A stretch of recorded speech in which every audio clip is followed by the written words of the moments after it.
नमस्कार, स्वागत है आपका इनसाइड स्टोरी में और मैं हूं आपके साथ मुस्कान शास्त्री। एक तरफ बिहार में इंडिया गठबंधन के तमाम नेताओं का जोरदार वोटर अधिकार यात्रा जारी है, जिसका आखिरी दिन 30 अगस्त को था। और जिस तरीके से राहुल गांधी, अखिलेश यादव और तेजस्वी यादव ने जो समापन किया है, जिस तरीके से आज जो रैली निकली है, भीड़ उमड़ी है, वो दिखाती है तमाम इंडिया गठबंधन के नेताओं की ताकत कि किस तरीके से वो आगे इसको अंजाम देने वाले और इसका क्या आने वाला है आउटकम, वो तो आने के बाद पता चलेगा। लेकिन दूसरी ही तरफ प्रधानमंत्री नरेंद्र मोदी भी अब चीन यात्रा पर है। एक तरफ अमेरिका और भारत के बीच चल रही उस खटास के बाद प्रधानमंत्री नरेंद्र मोदी अब चीन यात्रा पर है, जहां उनका भव्य स्वागत किया गया। और ये सारी चीजें जिस तरीके से चल रही हैं, एक तरफ राहुल गांधी की यात्रा, दूसरी तरफ प्रधानमंत्री नरेंद्र मोदी की विदेश यात्रा जो है, वो कहीं ना कहीं बहुत सारी चीजें राजनीति में बहुत तरीके के सवाल खड़े कर रही है। तो क्या कुछ चल रहा है और क्या क्या इसके आउटकम्स आने वाले, क्या परिणाम आने वाला है, बात इसी पर करेंगे। चर्चा के लिए हमारे साथ मौजूद है हमारे सहयोगी डॉक्टर संजीव त्रिवेदी। बहुत स्वागत है आपका। प्रधानमंत्री नरेंद्र मोदी, सबसे पहले बात करेंगे उनके ऊपर कि वो चीन यात्रा पर है और उनका जोरदार स्वागत किया गया। एक तरफ ट्रंप ने जो टैरिफ लगाया है, दूसरी तरफ ये देखने को मिल रहा है कि प्रधानमंत्री नरेंद्र मोदी को और भारत को कहीं ना कहीं चीन और रशिया का जो समर्थन देखने को मिल रहा है। तो इससे क्या होगा? इससे क्या दूरी और बढ़ेगी ट्रंप और मोदी के बीच, मतलब भारत और अमेरिका के बीच, या फिर इस मीटिंग का आउटकम क्या आने वाला है? देखिए, आपने दो तस्वीरों का एक तरह से समावेश अपने शुरुआती संबोधन में किया है। बिल्कुल। तो ये दोनों जो तस्वीरें हैं, एक विदेश नीति से ताल्लुक़ रखती हैं, एक हमारी डोमेस्टिक पॉलिटिक्स जो है उससे ताल्लुक़ रखती हैं। लेकिन अगर आप गहराई से देखें तो दोनों की दोनों जो तस्वीरें हैं वो दरअसल हमारी राजनीति में जो संघर्ष पक्ष प्रतिपक्ष का है, दरअसल उसको केंद्रित करके हैं। फॉरेन पॉलिसी आप जानती हैं प्रधानमंत्री मोदी की ताकत रही थी। अभी तक यही कहा गया कि जिस तरह के नेतृत्व को उन्होंने उभारा पूरी दुनिया में, भारत उस तरह से था नहीं, ऐसा दावा भारतीय जनता पार्टी के लोग करते थे। और आज की तारीख में उनकी आवाज़ जो है वो दुनिया के सबसे अग्रणी देश सुनते हैं। और ऐसे में जबकि पिछले दिनों हम लोगों ने देखा कि ट्रंप साहब ने भारत पाकिस्तान युद्ध का श्रेय लेने की पहली कोशिश की, बिल्कुल, और उसके बाद उन्होंने जिस तरह से लगातार श्रेय लेने के बाद टैरिफ की घोषणा कर दी और आज की तारीख में 50% टैरिफ भारत के ऊपर लागू है। कोई भी निर्यात हम वहाँ करते हैं उसके ऊपर 50% एक्स्ट्रा देना पड़ता है वहाँ आयातित करने के लिए। और जाहिर है कि हमारे लिए बाज़ार वहाँ ख़त्म हो जाएगा, क्योंकि वहाँ पर $100 की चीज़ यकायक अगर $150 हो जाएगी तो जाहिर है कि हमारे प्रोडक्ट्स नहीं खरीदे जाएंगे। और इस तरह से हम पाते हैं कि ये एक झटका लगा और ट्रंप साहब की इस नीति से प्रधानमंत्री मोदी के आभामंडल में कहीं ना कहीं वो दरार आई। और साल भर पहले कोई मुस्कान ये कह नहीं पाता कि हम चीन के ज़्यादा करीब हो गए हैं। बिल्कुल, प्रधानमंत्री मोदी चीन के करीब हो गए हैं। हम तो उनके साथ पूरी अदावत में थे, जंग होते होते बची थी गलवान की घटना के बाद। और आज की तारीख में देखिए कि किस तरह का दृश्य दिख रहा है। वहाँ प्रधानमंत्री का ज़बरदस्त स्वागत हो रहा है। और जितना चीन में तियानजियान में जहाँ ये SCO की बैठक चल रही है, वहाँ जब वो पहुँचे हैं तो ज़्यादा नज़रें इस बात पर है कि प्रधानमंत्री SCO की बैठक में भाग तो लेते हैं, शंघाई कोऑपरेशन ऑर्गेनाइजेशन, लेकिन साथ ही साथ शंघाई सहयोग संगठन के अलावा उनकी मुलाकात जो चीनी राष्ट्रपति शी जिनपिंग से होने वाली है और राष्ट्रपति पुतिन से होने वाली है, वो कैसी रहती है। यकायक हम दूसरे खेमे में आ गए हैं और आने वाले दिनों में इस पर भी हमले होंगे। मुझे तो लगता है कि आपको अखिलेश यादव का वो बयान सुनवा देना चाहिए। बिल्कुल बिल्कुल। वो आजकल सबसे ज्यादा ट्रंप से डर रहे हैं, अमेरिका से घबरा रहे हैं। जिस अमेरिका ने हमारे आप पर टैरिफ लगवा दिया, टैरिफ लगा करके हमारे तमाम कारोबारियों के सामने संकट पैदा किया है। ये भारतीय जनता पार्टी के लोग जो टैरिफ की बात नहीं कर रहे हैं, वो इसलिए बात नहीं कर रहे हैं क्योंकि अमेरिका ने इस बार तो सामान पर, कारोबार पर तो टैरिफ लगाया ही है, लेकिन भारतीय जनता पार्टी के मुंह पर भी टैरिफ लगाने का काम किया है। अब अखिलेश जो बातें कह रहे हैं वो एक तंज के तौर पर है, और वो तंज ये है कि आप तो बड़े करीब हुआ करते थे ट्रंप के। अब की बार ट्रंप सरकार इस तरह का नारा दिया था आपने वहाँ अमेरिका में, वो हाउडी मोदी ह्यूस्टन में जो हुआ था कार्यक्रम, और इस तरह के कार्यक्रमों के ज़रिए आपने निकटता दिखाई थी वर्ल्ड लीडरशिप से, उसका क्या हुआ। और जाहिर है कि ये बातें जो हैं वो विपक्ष वाले बार बार कहेंगे, जैसे इस वक्त थोड़े दिनों पहले संसद में कहा जा रहा था, उसी प्रकार वो आने वाले दिनों में भी एक चुनावी मुद्दे के तौर पर इस्तेमाल किया जाएगा। और इसी तेवर को, जो कि आज की तारीख में एक विपक्ष के पास आया है कि देखिए फॉरेन पॉलिसी पर सरकार फेल हो गई है, ये बताने की वो कोशिश कर रहे हैं, उसी तेवर के साथ आज वो बिहार के छोटे से शहर आरा में इतने बड़े बड़े नेता मौजूद थे। वीर कुंवर सिंह मैदान है वहाँ, और वहाँ पर देखिए ये जो दूसरी तस्वीर है जिसमें आप देख रही हैं कि तमाम बड़े नेता इंडिया गठबंधन के 2024 की लड़ाई जब लोकसभा की थी उस वक्त जमा हुए थे। और हिंदी पट्टी के नेताओं में जो विपक्ष में हैं, इनसे बड़ा तो कोई है नहीं। राहुल गांधी हो, तेजस्वी यादव हो, और आज तो icing on the cake Akhilesh Yadav खुद वहाँ पहुँच गए थे। तो अखिलेश यादव की बात भी आपने सुनाई, और तेजस्वी यादव का मिजाज भी हम लोगों ने देखा पूरी यात्रा के दौरान। राहुल गांधी का वो तंज भी हम लोगों ने देखा। तो ऐसे में ऐसा लग रहा है कि जो एक चैलेंज बना है वो बहुत आसान नहीं रह गया है। प्रधानमंत्री मोदी को वो गोलबंदी है हिंदी पट्टी में, जिसने उनको उत्तर प्रदेश में केवल 36 सीटों पर लिमिट किया। जो गोलबंदी बनी थी जिसमें कांग्रेस भी साथ थे, अखिलेश भी साथ थे, और छोटे दल भी साथ थे। तो देखिए कि कहाँ वो 2019 में 63 सीट्स पर थे और वो घट करके 36 सीट्स पर रह गए, मात्र 36, और उनसे बहुत ज़्यादा कांग्रेस और समाजवादी पार्टी गठबंधन ने 43 सीटें ले ली थी। वो गोलबंदी आज आरा में वो दिखाई पड़ी है। और साथ में ऐसे वक्त जब बिहार का चुनाव होने वाला है, जाहिर है कि ये जो दो तस्वीरें हैं ये साबित कर रही हैं कि आने वाली लड़ाई जो है वो बहुत भीषण होने वाली है। क्योंकि जब प्रधानमंत्री आएंगे तो वो कहने की कोशिश करेंगे कि देखिए अंतर्राष्ट्रीय माहौल में हमें बहुत इज्जत मिल रही है, लेकिन यहाँ पर घरेलू राजनीति जो है वो बहुत ही जोरदार तरीके से उन्हें टक्कर देने के लिए तैयार रहेगी। बिल्कुल सही कह रहे हैं आप। ऐसा लग रहा है कि देश में मोदी का जो विरोध है वो कहीं ना कहीं कंसोलिडेट होता हुआ दिख रहा है। इस पर क्या कहेंगे आप? बिल्कुल, देखिए ये ही कंसोलिडेशन हम लोगों ने उस वक्त देखी थी जब लोकसभा के चुनाव हुए थे। वो कंसोलिडेशन शायद इतना प्रभावी हुआ कि उसने प्रधानमंत्री के 400 पार के नारे को इतना कम किया कि वो 300 पार भी नहीं हुआ, वो 250 पार भी नहीं हुआ। अब वो कंसोलिडेशन, यानी कि अगर सामने लड़ाई जो है 1 to 1 हो जाती है तो हालात भारतीय जनता पार्टी के लिए बेहतर नहीं होते हैं। भारतीय जनता पार्टी के लिए सबसे बेस्ट ऑप्शन होता है त्रिकोणीय संघर्ष, जिसमें कि उसके अपने वोट और सामने विरोधी जो है वो 2 खेमों में बंट जाए तो बहुत आसान हो जाता है। फर्ज करें आप के कांग्रेस और अखिलेश अलग अलग लड़ जाते हैं उत्तर प्रदेश में, तो जाहिर है भारतीय जनता पार्टी को लाभ होता है इसका। उसी प्रकार अगर कांग्रेस और तेजस्वी अलग अलग लड़ जाते हैं बिहार में तो उसका भी लाभ होता है। 2010 में इतना ज़्यादा लाभ हुआ था भारतीय जनता पार्टी को कि सामने जो आरजेडी थी वो अपना नेता विपक्ष तक चुनने लायक सीट नहीं ला पाई थी, 20-22 सीट 243 में लाई थी।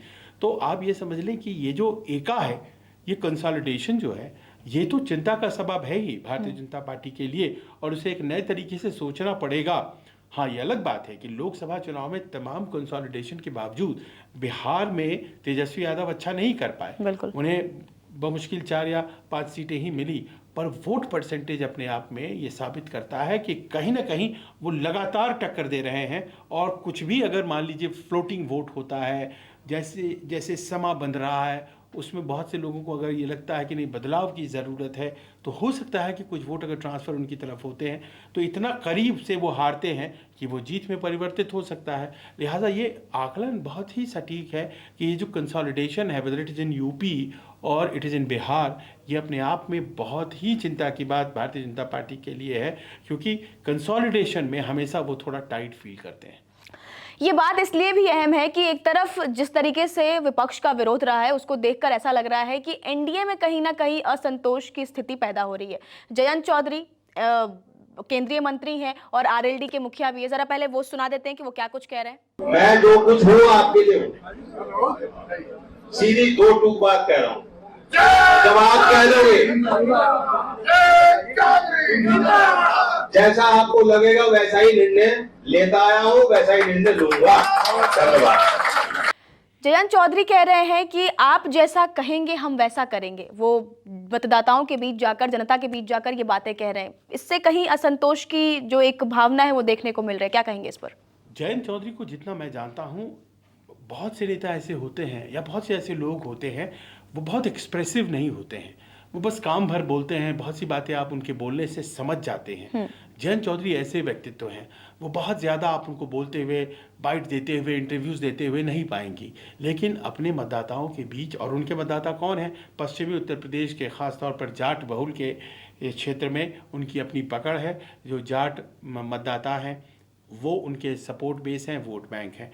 अब ये वोट बैंक किसान आंदोलन के ज़माने से ज़रा नाराज़ है भारतीय जनता पार्टी से। आपको याद ही है कैसे दिल्ली में उन्होंने घेर रखा था और उस वक्त से नाराज़ है। पर पश्चिमी उत्तर प्रदेश में एक अजीब सी चीज़ है, भले ही वो नाराज़ रहते हैं भारतीय जनता पार्टी से, लेकिन आखिर में वोट भारतीय जनता पार्टी को देते हैं। वजह पूछिए क्या है, तो वो ये है कि यहाँ जो है वो सांप्रदायिकता का एक पुट है पश्चिमी उत्तर प्रदेश की राजनीति में। तो सब कुछ होने के बावजूद आखिर में इलेक्शन जो है वो शायद हिंदू मुस्लिम के राह पर जब चला जाता है, और इस इलाके में मुसलमानों की भी अच्छी खासी आबादी है। आप रामपुर से शुरू करें और सहारनपुर तक आएँ तो हर ज़िले में आप पाएंगे कि अच्छी खासी आबादी मुसलमानों की भी है और उन्हें अच्छी संख्या में सीटें मिलती हैं, जीतने का अवसर भी मिलता है। और इसी कारण से ऐसा लगता है कि एक जो टसल है, उस टसल का फ़ायदा भारतीय जनता पार्टी को हो जाता है।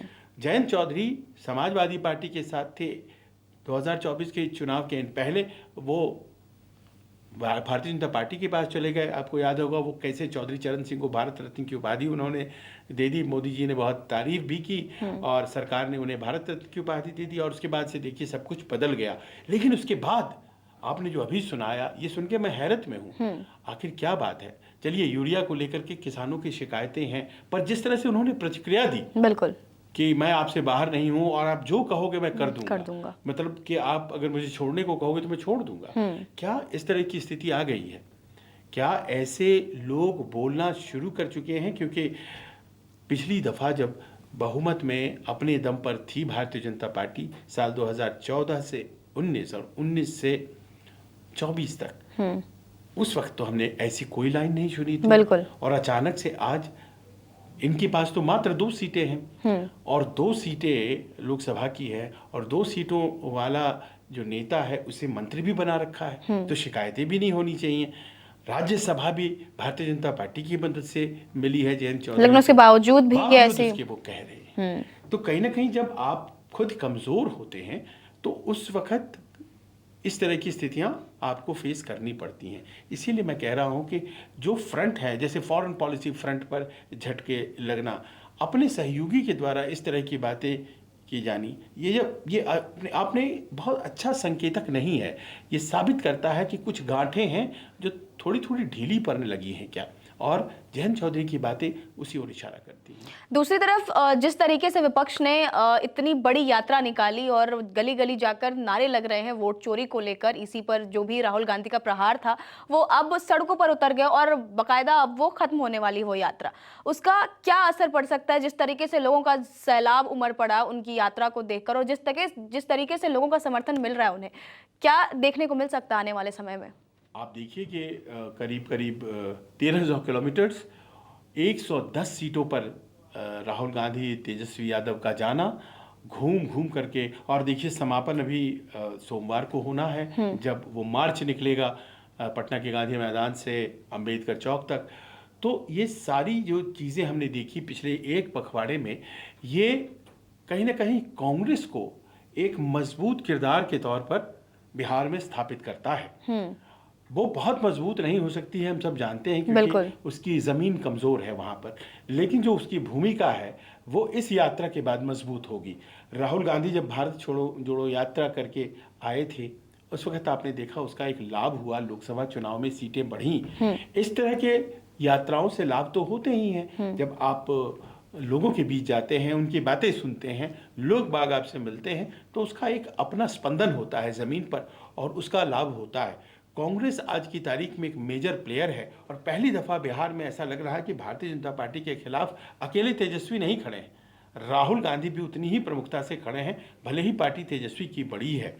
इसका लाभ तो होने जा रहा है विपक्ष को। इसका श्रेय किसको ज्यादा जाता है? बिहार में कांग्रेस उतनी स्ट्रांग तरीके से सामने फ्रंट फुट पर नहीं थे, जाहिर से, क्योंकि देखिए दो चेहरे थे विपक्ष के, तेजस्वी और राहुल, लेकिन राहुल गांधी ने नैरेटिव दे दिया। देखिए कितना फायदा होता है। पर क्या तेजस्वी के बिना ये पॉसिबल था बिहार में? बिल्कुल नहीं पॉसिबल था। वोट चोरी वाला जो एक नैरेटिव चला है बिहार की जमीन से उत्पन्न हुआ है और उसे देने में राहुल गांधी ने बड़ी भूमिका निभाई है। उसका असर होता है या नहीं, वो वोटों में कन्वर्ट होता है या यादों में कन्वर्ट होता है। बिल्कुल, ये दोनों चीजें हमें देखनी है। तो अगर वो वोटों में कन्वर्ट होता है तो श्रेय जाएगा, वरना जैसे रफाल का मामला था, खूब उसको उठाया था राहुल गांधी ने, लेकिन वो वोटों में नहीं यादों में कन्वर्ट हो गया।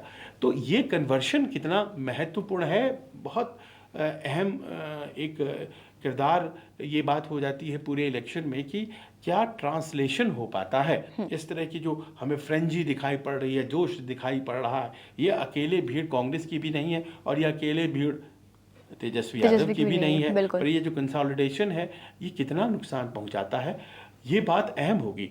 हमें इस बात से बहुत आश्चर्य नहीं होगा कि जो लड़ाई है वो बहुत ज़्यादा टफ इसके बाद हो जाए, क्योंकि मुझे अच्छी तरह याद है पिछली दफ़ा भी कुछ ऐसी सीटें थी, करीब 10 से 15 सीट जो बहुत क्लोज फाइट में ख़त्म हुई थी और जिसमें ज़्यादातर भारतीय जनता पार्टी और जनता दल यूनाइटेड को लाभ हुआ था, वो जीते थे, जिस कारण से सरकार बनी थी। मात्र 8 सीटों का ही तो फासला था, 8 या 10 सीटों का। तो इतनी टाइट लड़ाई में इस तरह का एक आयोजन जाहिर है कि वो बहुत फ़ायदा करेगा। पर हाँ, ये मत भूलिए, क्योंकि प्रधानमंत्री मोदी जब बिहार में उतरेंगे और उस वक्त वो क्या नैरेटिव बिल्ड करते हैं, क्योंकि बिहार में तेजस्वी और राहुल की टक्कर का तो कोई नेता है नहीं बिल्कुल भारतीय जनता पार्टी के पास। अगर कोई एक नेता जो सबसे ज़्यादा आज की तारीख में भीड़ इकट्ठा कर सकता है सत्ता पक्ष के लिए, तो वो चिराग पासवान है, और उनकी पार्टी छोटी है। तो वो उनका कन्वर्शन होता है कि नहीं होता है, या फिर उन्हें सीटें भी बहुत कम दी जाएंगी, उनका अपना एक अट्रैक्शन है जिसको लेकर के बहुत ज़्यादा भारतीय जनता पार्टी के लोग भी खुश नहीं रहते हैं, क्योंकि उनकी तरह का नेता कोई भारतीय जनता पार्टी जैसी बड़ी पार्टी में नहीं है। प्रशांत किशोर दूसरे नेता हैं, वो उस तरह का अपने क्राउड पुलर होने का दम रखते हैं। पर ये दोनों नेता, मुझे नहीं लगता है कि भारतीय जनता पार्टी की जो एक कमी है कि उनका अपना एक सॉलिड चेहरा नहीं है जो कि उनको लीड करे, और 20 सालों से सत्ता में होने के बावजूद नहीं है। बिल्कुल, सम्राट चौधरी को बनाने की कोशिश की जा रही है, बट ये कोशिश शब्द जो लग जाता है ये गड़बड़ है। तो देखना यह है कि इस बार ये जो टाइट फाइट है ये कितनी और टाइट हो जाती है, क्योंकि मतों का अंतर ज़्यादा नहीं था। बस एक ही कैच है कि चिराग पासवान ने पिछली बार जो भूमिका अदा की थी अलग से लड़ करके, वो भूमिका अदा कर रहे हैं प्रशांत किशोर इस बार, और ये अपने आप में इलेक्शन को तय करने वाला है कि बिहार में आखिरकार होता क्या है। बहुत बहुत धन्यवाद तमाम जानकारी के लिए। तो देखना ये होगा कि इस बार का मुकाबला कितना टाइट होने वाला है, ये टक्कर कहां जाकर रुकेगी और क्या रिजल्ट्स आने वाले हैं, क्योंकि जिस तरीके से गोलबंदी बन रही है, जिस तरीके से बिहार में ये टसल चल रही है, उस टसल का परिणाम क्या आने वाला है वो तो आने वाले वक्त में और आने वाले इलेक्शंस में ही पता लगेगा। फिलहाल इनसाइड स्टोरी में इतना ही, धन्यवाद।